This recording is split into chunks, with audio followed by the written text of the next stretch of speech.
Hi Sarah, so this is a video analysis of the Comedy of Errors by William Shakespeare. A man named Antipholus from the town of Syracuse is traveling around in the country of ancient Greece in search of his long-lost twin brother of the same name and his mother. He then comes to the city of Ephesus, which is in a feud with Syracuse. This feud has resulted in a law prohibiting travel between the cities, hence the death sentence of Aegeon, the father of the two twins.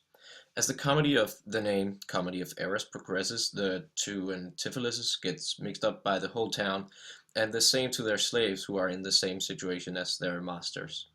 This results in a lot of awkward yet funny situations throughout the whole play. And this has led to the thesis statement: the settings and theme are ideal to the genre of the play.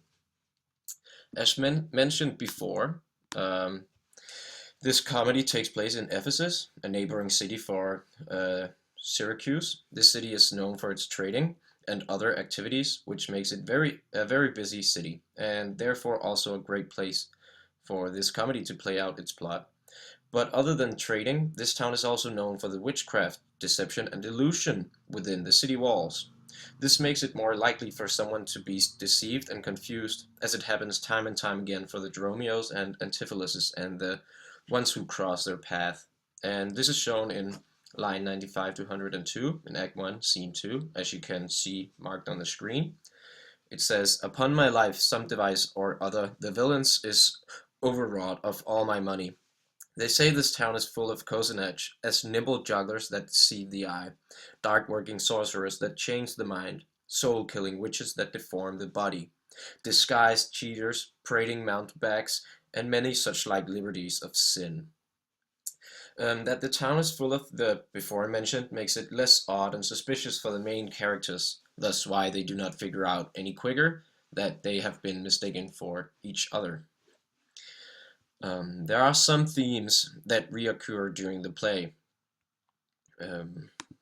Themes such as suffering, coincidence, and confusion for all of the characters involved in this comedy. But the primary theme of this comedy is mistaken identities. And Antipholus of Syracuse is mistaken for Antipholus of Ephesus by Adriana, Luciana, the merchants, and Dromio of Ephesus, and vice versa, for Antipholus of Ephesus by Dromio of Syracuse, the merchant, and so forth. This mistake of identities leads to a lot of funny but tragic situations, of which will be shown in the next quote, as you can see on the screen.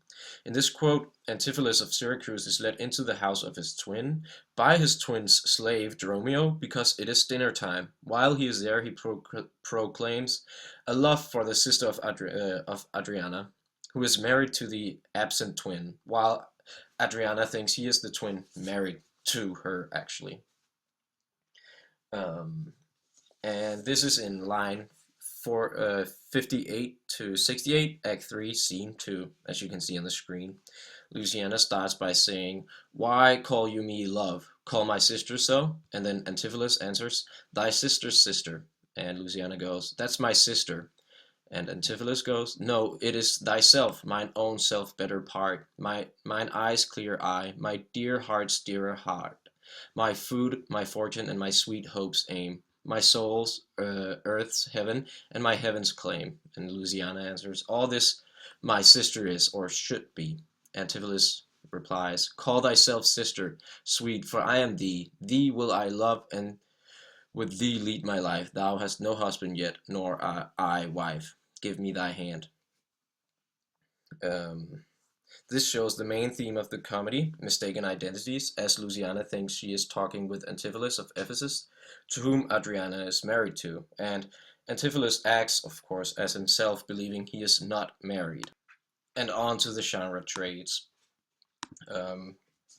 This comedy is filled to the edge with trades of comedy. Even from the first few scenes of the play, we are presented with humor. It lives up to the trait that there's more emphasis on the situation than the characters by not choosing not only one main character but a lot, and the separation and reunification of the brothers and their mother and father and so on.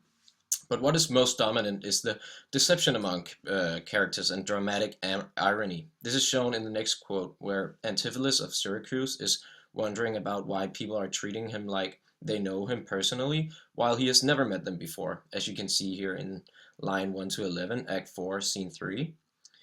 There's not a man I meet but doth salute me, as if I were their well-acquainted friend, and everyone doth call me by name. Some tender money to me, some invite me, some other give me thanks for kindnesses, some offer me commodities to buy. Even now a tailor called me in his shop, and showed me silks that he had bought for me, and therewithal took measure of my body. Sure, these are but imaginary wiles, and Lapland sorcerers inhabit here. The inhabitants of the city, of course, believe that they are talking to the Antipholus who lives in the city, but really it is the one from Syracuse, and no one of them knows of this. Furthermore, it is also filled with dramatic irony, as the audience know that they are mistaken all along. Another genre trait of this play makes good use of is the use of the slapstick humor and puns, as will be shown in a moment, and you can already see it on the screen. In this example, Antipholus of Syracuse asked Dromio of Ephesus for the 1,000 marks he gave his own servant, believing that he is talking to the very same servant. Dromio does not know what he's talking about, and therefore comments on the marks he gets through their beatings. And as I don't have a lot of time, I will not read it out loud, the quote. But in this quote, there's the slapstick humor through Antipholus beating Dromio, and the puns through the mix-up of the meaning of the word marks between Dromio and Antipholus. But there's also what is called an iron, being the clever and smart servant who is a bit ironic as Dromio is. Oh, sorry. It continues over here. Sorry. And in conclusion, in the end, it can be concluded that the settings and themes are ideal to the genre of the play. This can be concluded because the settings are used to form the circumstances which makes the deception possible. Furthermore, this theme of mistaken identity fits perfectly for the settings, but also to the genre traits of slapstick humor, puns, dramatic irony, a clever servant, and dispute in family. And this was all. I'm sorry for the long video.